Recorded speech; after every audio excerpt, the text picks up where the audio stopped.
আসসালামু আলাইকুম রহমতুল্লাহি ওয়া বারাকাতুহু। আজকের আলোচনার আলোচ্য বিষয় হচ্ছে সিয়ামের ফজিলত। রমজান মাসের প্রথম 10 দিন রহমত, আর দ্বিতীয় 10 দিন মাগফিরাত এবং তৃতীয় 10 দিন নাজাত। এই পুরো মাসকে 3 ভাবে ভাগ করা যাবে কি? এটা হচ্ছে প্রশ্ন। এবার উত্তর হচ্ছে না, করা যাবে না। কারণ পুরো মাসই রহমত, মাগফিরাত ও জাহান্নাম থেকে মুক্তির মাস। এটার প্রমাণ কি?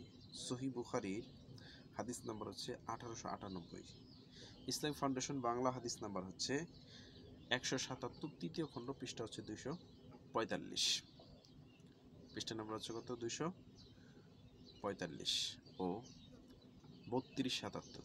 সহিহ মুসলিম হাদিস নাম্বার হচ্ছে 1079, মিশকাত হাদিস নাম্বার হচ্ছে 1956, আর বাংলা মিশকাত হাদিস নাম্বার হচ্ছে 1860, চতুর্থ খণ্ড, পৃষ্ঠা নাম্বার হচ্ছে 217, ইবনু মাজা 1642 নাম্বার হাদিস।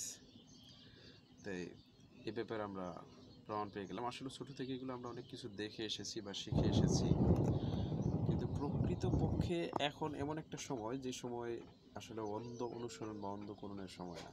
আপনি চাইলেই সার্চ দিলেই সব কিছু নিজেই জানতে পারবেন, এটা সেই সময়।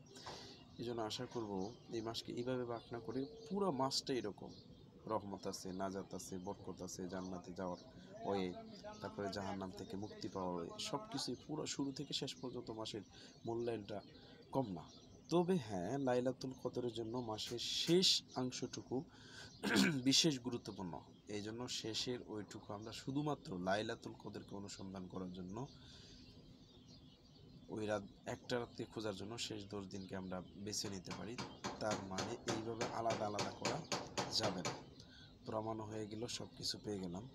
এরপরে বাকিটুকু মানা না মানা নিজেদের ইখতিয়ার। আল্লাহ আমাদের উপর রহমত করেন, কল্যাণ করেন। আল্লাহুম্মা আমিন। আসসালামু আলাইকুম।